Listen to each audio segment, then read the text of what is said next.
not love squash. I love squash. So I went to the feed and seed store and I got a whole packet full of zucchini seeds. Guess what's coming up? Doggone squash. A bunch of it, too.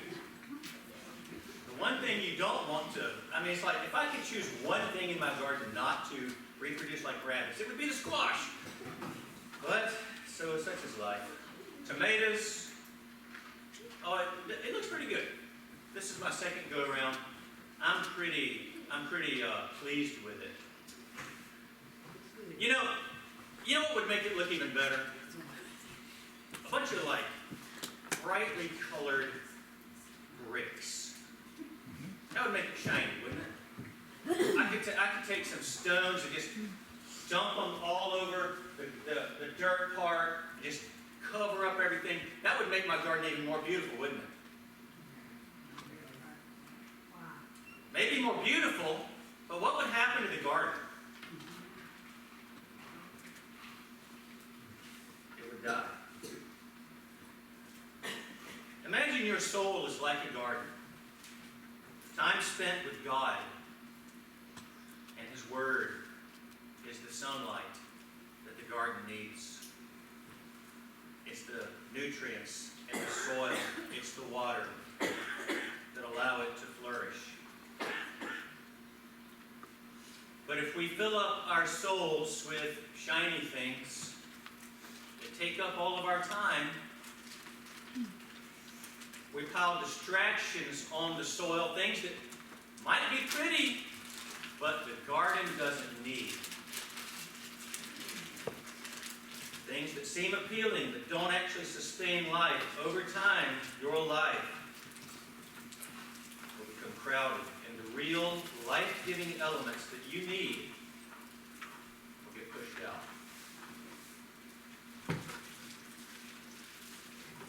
I heard about a girl named Emma that used to love drawing. Her sketchbooks were filled with whimsical characters, dreamy landscapes, and careful strokes that showed the patience of a budding artist.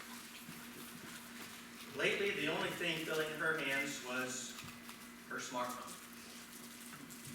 At first, it was harmless, scrolling through funny videos, texting friends, playing games, but soon she was glued to her phone. Morning, noon, and night. At school, her teacher saw her hunched over, barely paying attention. At bedtime, the glow of the phone was the last thing illuminating her face, long after everyone else had gone to sleep. Slowly, things started to change. Her grades slipped. She stopped spending time doing things that she used to love, like sketching. She changed. She became someone that she didn't used to be. Do y'all trust me?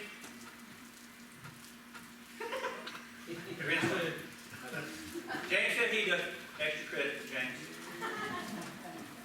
I want to try something this morning. Everybody will remember this, whether you actually do it or not. Brother Danny Huggins is going to go around with a tote. He's going to ask you for your smartphone if you're willing to part with it just during the service. I myself will lead by example. Now this is trouble because my watch isn't working today. So if I go a little long, one of you who keep your smartphone is going to have to let me know.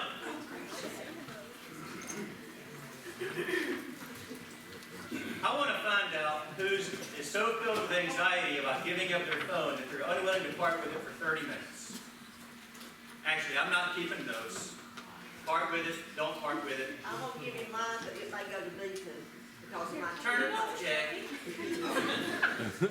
I guarantee Adele knows how to do it. She's a Gen Z.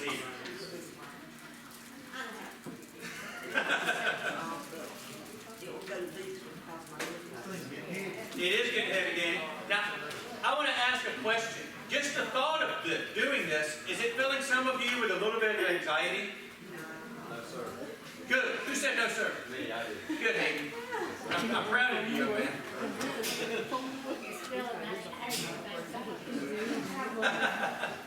Janice, did you hand over your flip phone? She left it at home. I left my flip phone at home. Some of y'all have to bring your wall phone to church in order for this to work, I guess.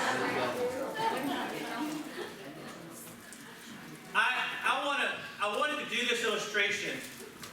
I'm gonna sit them right here, they can get a little Okay. way out. No, it's next slide. Next slide, Matt. As a society, we're in trouble. Maybe not this group of people, but we're in trouble. Technology, I'm going to try very hard not to have a personal conversation with Janice this morning.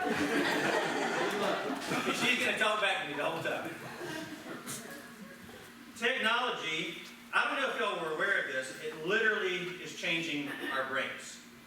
Like physically, I mean. There's a chemical, and I'm not going to make this super difficult to understand, but there's a chemical in your brain called dopamine. Dopamine is a chemical that motivates you to seek out pleasurable experiences. So for example, when you're cooking a really nice meal, and you're looking forward to what that steak's going to taste like, your mouth starts watering, and you see you open the oven, and that waft of macaroni and cheese hits you. Now you're like, David, you better hurry up, I need to go eat. That anticipation, that effort that you're putting in to making the meal, the payoff is when you take a bite. That payoff that you feel, that wave of euphoria that comes over you, that pleasure that you feel, is given to you by God through the chemical dopamine. It's what makes us seek to make a good meal, to seek a life partner. You get married, most people will say, if they have a fulfilling marriage, that the day I got married was one of the happiest days of my life, if not the happiest day of my life. What were you feeling that day? It was, you were getting full of that dopamine. It made you feel good. Runners experience what they call a runner's high. After they run so far and they get so tired, their body kicks in. All of these things, cooking a good meal, even going out to eat, seeking to win over a partner, all of that takes time and allows time for building anticipation.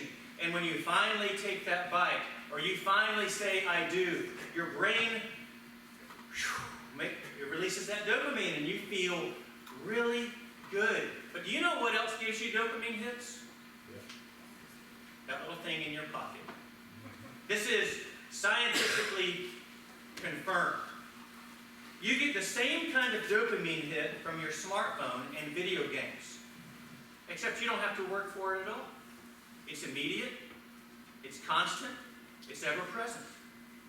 Smartphones and video games, through constant notifications, scrolling, respawning in the video game world, deliver this same happiness without the user having to work for that gratification.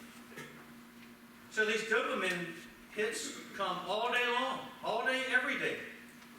And like the saying, when everything is special, nothing is special. I'm not a yelling preacher, right? I don't know if some of y'all wish I would yell more, but every now and then you'll hear a preacher that yells the whole time. We had one a couple years ago.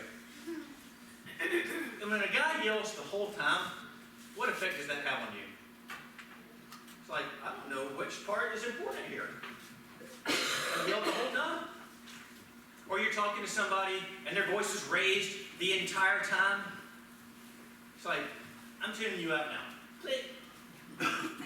Well, when your brain is constantly receiving this dopamine, which is a chemical that God put into your brain to make you seek out that which is pleasurable and good for you, when you get it all the time, everything ceases to be special, which leads to some really sad statistics. Let me go over some of these. I want to show them to you on the next page as well.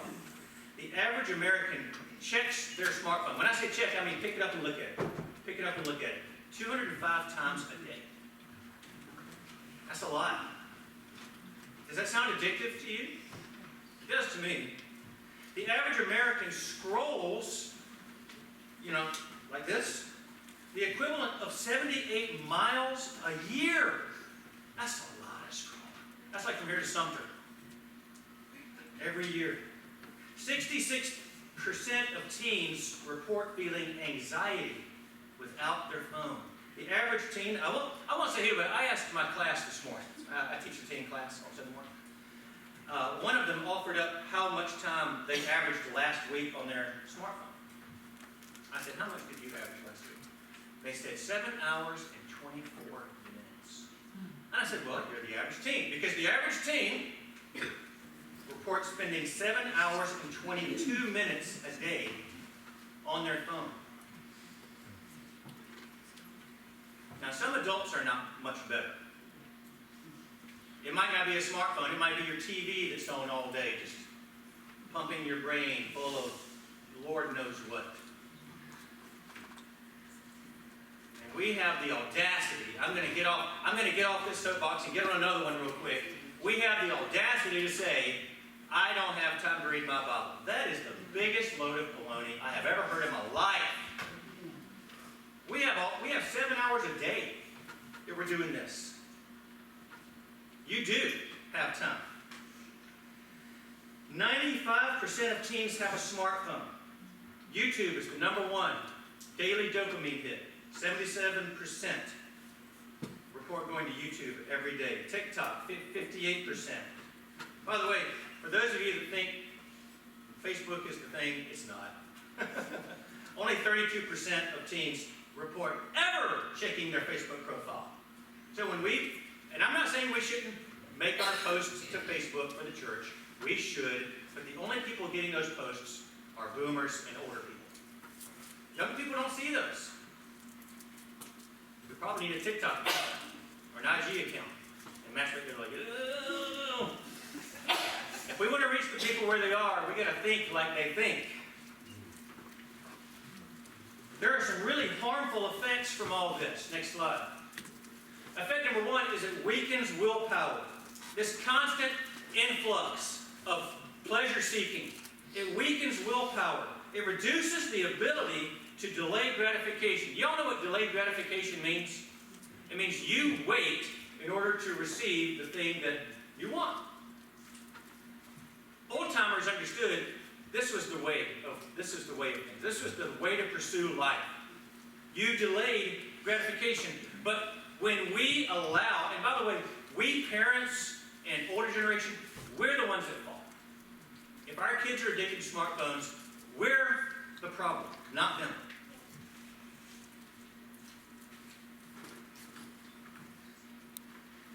If I said to Evangelina, you can have whatever you want to eat all week long. You know what she's eating every meal? Chocolate ice cream. Janice knows. Is it her fault? Is she to blame if I never tell her, get some vegetables, eat a sandwich? If I say to her, have what you like, then I'm the one to blame. I am an idiot if I do that. And yet, we will hand over these devices and say, as long as you're not going someplace bad, respectfully, and I love you, you're an idiot if you think that. I'm an idiot if I do that. Because what this does is it teaches them that they never have to delay gratification. They can always have what they want. Right? What did Jesus say? If anyone would come after me, let him what? Let him do whatever he wants all the time. Is that what he said? He said, let him deny himself. Constant access to the dopamine receptor is not teaching your kid to deny themselves. You are teaching them. You, parent, I, dad, am training my kids to do the opposite of what Jesus said. Oh, but my child would be upset.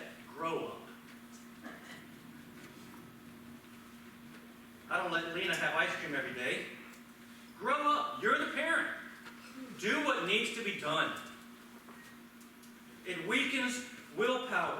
This constant pursuit of pleasure can lead to a disease I did not even know existed called anhedonia, which is the inability to experience pleasure in anything. You want to know one reason that we see a surge in teenagers especially, but even preteens, of people who just seem lifeless. They don't really experience joy or pleasure in much of anything. One of the big reasons is because we give them these devices that sap them of the ability to ever say no to themselves. It weakens willpower. It fizzles focus. Attention spans plummet with people that are addicted to smartphones and video games. And it leads to a wildfire of worries. Depressions and anxiety have surged and rocketed among our young people. People who spend 7+ hours a day on screens of any kind are twice as likely to be diagnosed with anxiety or depression. And teens who use devices for 5+ hours a day are 71% more likely to develop risk factors for suicide. Now, if I said it to you like that, if Apple on their commercial, right, or Android, or Samsung said, if you overuse this, you're more likely to kill yourself, would people buy it? Probably not. And yet we buy this for people, our young people, and then we say, here, have at it. They spend 5, 6, 7, 8, God knows how many hours a day on it. And the statistics say, I'm not saying your kid will definitely feel this way, but the stats say their likelihood of wanting to self-harm shoots up by a ton. This is not me, this is not the preacher talking, this is the science talking. You might not believe the preacher, but you can believe the science. This is what it says. In other words, the regular life that God has called us to live and through which He speaks to us becomes boring. And you know what? If there's one thing I have heard from countless teens as I've ministered to them over the years, it's that they hate being bored. Hey, I didn't like being bored. I had an aunt once. She was actually a great aunt. Aunt Rye, we called her. Her name was Mariah. There were times I couldn't stand Aunt Rye. Because you know what she would do? She lived in North Augusta, South Carolina. She made us go outside. It didn't matter how hot it was, and she would lock the door. And her yard was a big sand pit. It was so miserable. But you know what she was forcing us to do? She was forcing us to use our imagination. Because if otherwise what we would have done, we would have said, hey, Rob, can we come in and watch cartoons? Look! We'd have done this for 5 hours. I'm thankful for Aunt Rye. Because it is because life is sometimes boring, that's when God can speak to us. But when I make it my mission in life to take out my phone and eradicate and erase every trace of boredom, God cannot talk to me. He can't. Time spent with God is life. Next slide. Time spent with God is life. Psalm 46 and verse 10 says this, be still and know that I am God. I used to wonder what that means. And now I think I have a better idea. I think it means that we can't know God until we're still. It means we can't know God until we take our foot off the gas a little bit and allow boredom to creep into our life. John chapter 15, verses 4 and 5 says this, abide in me and I in you. Did you know that time spent with God is the most important thing in your life? It is as important as the air that you're breathing right now. It is as important as the meal that you will eat later. It is as important as the water that you will drink with your meal. Time spent with God is as important as a vine's life spent connected to the branch.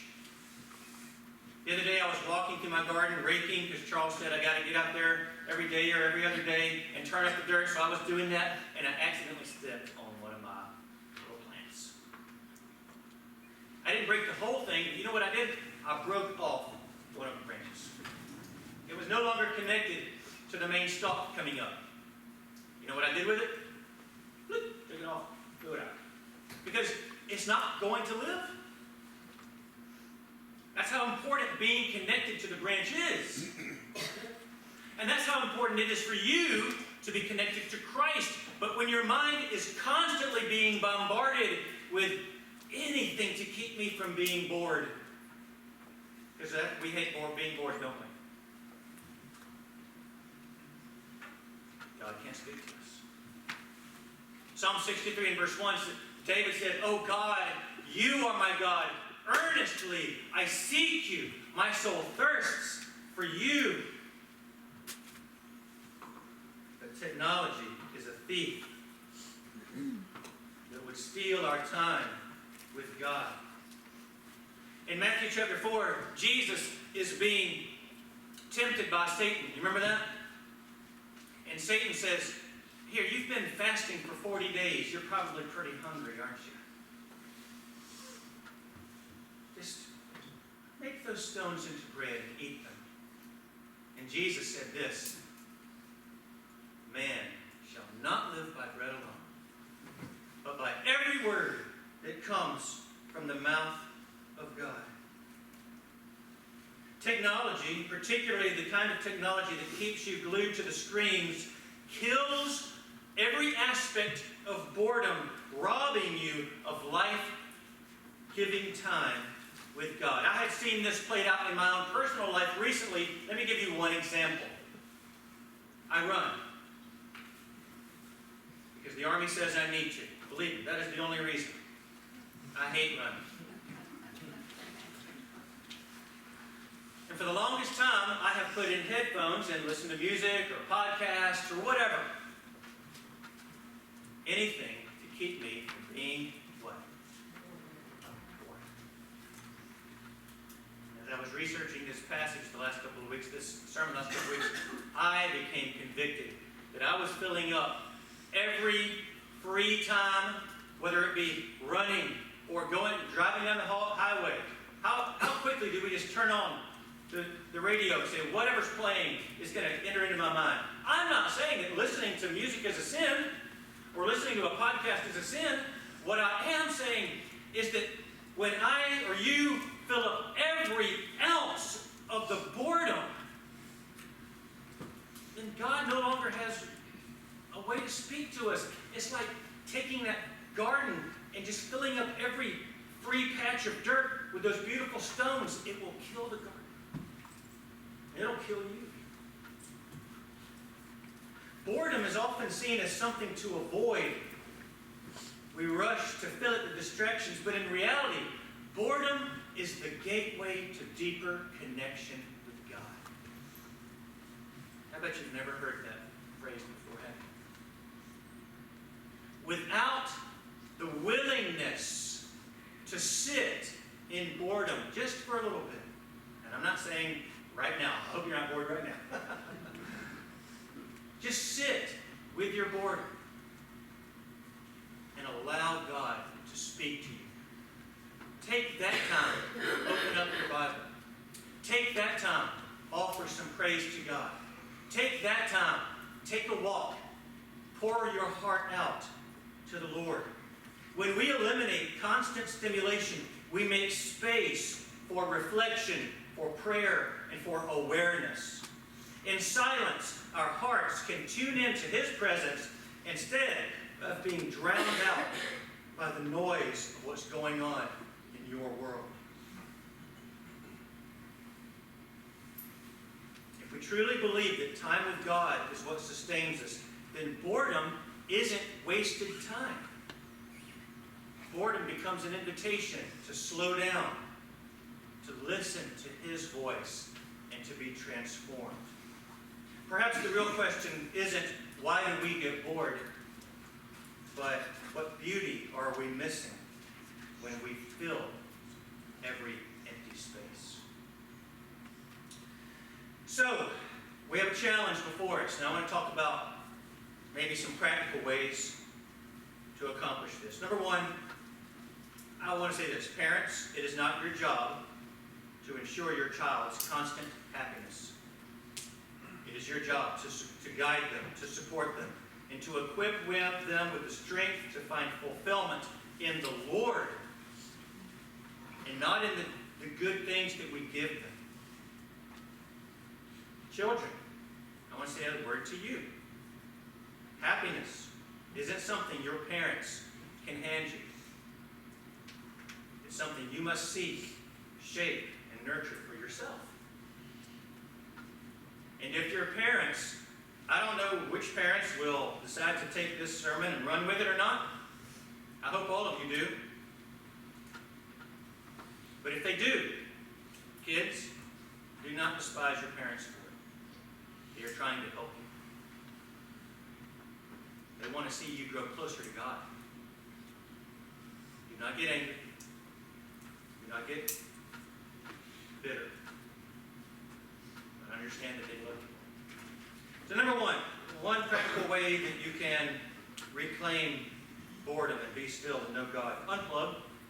Psalm 5:3 says, O Lord, in the morning you hear my voice. Start your day with God instead of your phone. This, in psychological terms, is called chronological binding.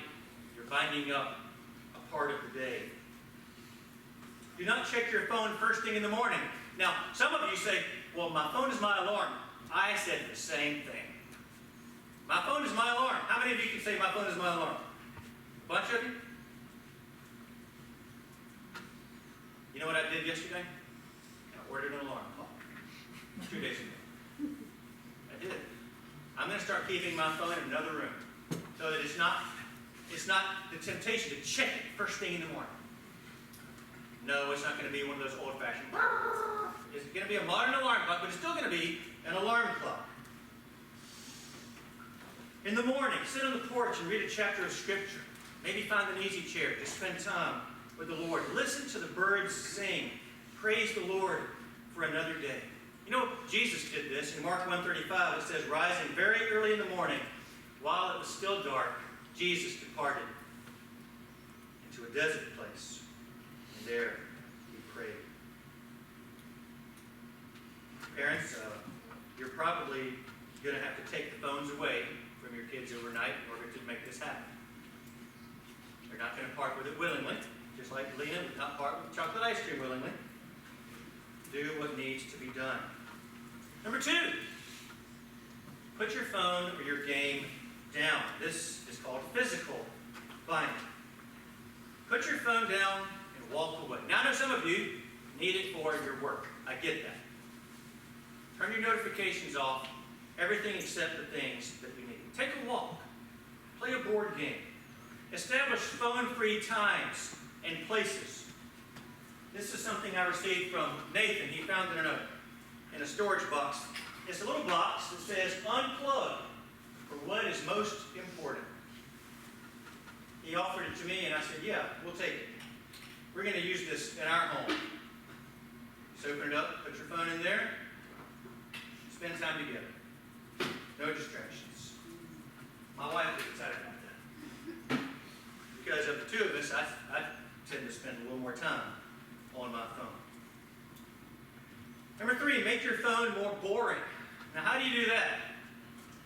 Well, I downloaded an app called ScreenZen. What it does is you apply it to certain apps on your phone. For me, it was YouTube, Twitter, a couple other apps that I tend to check without thinking. You know, you know the kind of apps that you open, you check it, and before you know it, 15 minutes are gone? Those kind of apps. Now, when I go to click on those apps, there's a message that comes up. Why do I need this? And it makes me think, do I need to open this app right now? And then I have to click another button that says unlock. And then it takes 5 seconds to unlock. I still got 5 seconds to turn it off. I'm 50. And I need this kind of encouragement to put my phone down. What do you think an 8-year-old needs? What do you think a 12-year-old needs? What do you think a 15-year-old needs? Parents, they need your help. Our kids, if I can use this phrase, their life with God is dying on the vine. He is the vine, and their life is dying on the vine because you don't have the guts to say no. You need to get the guts to say no. This isn't legalism or rigid rules. It's about self-awareness. It's recognizing your own vulnerability and protecting yourself. It's the drug addict who doesn't drive by the same houses that he used to. Right? You got to start making hard choices. Proverbs 22 says, the prudent sees the danger and hides himself, but the simple go on and suffer for it. And what I have done for you today is I have laid out for you the danger. Are you going to be prudent or a fool? That's up to you. But you won't be the one suffering for it. Your kid will. I want to finish with another beautiful picture. This one's also local. Imagine a little pond or a lake at dawn. The water is calm. It reflects the sky perfectly. Isn't that a beautiful picture? That's right outside Nathan's back door now. I know what that's like. Yeah, Andy knows what that's like. Clear, undisturbed, beautiful. But if you take that same picture, you start just tossing stones into it constantly, what happens to the nice, beautiful lake? Distorts, and you can no longer see the beautiful sky for what it is. Our minds work the same way. When we never allow time for stillness, when we try to kill every semblance of boredom, our ability to perceive and reflect the awesome reality that God is, the sky, becomes cloudy. When we stop, breathe, and let the water settle, his reflection becomes clearer, and we can see him for who he is, and be strengthened by it. Stillness isn't emptiness. It's the place where clarity and connection thrive. Be still.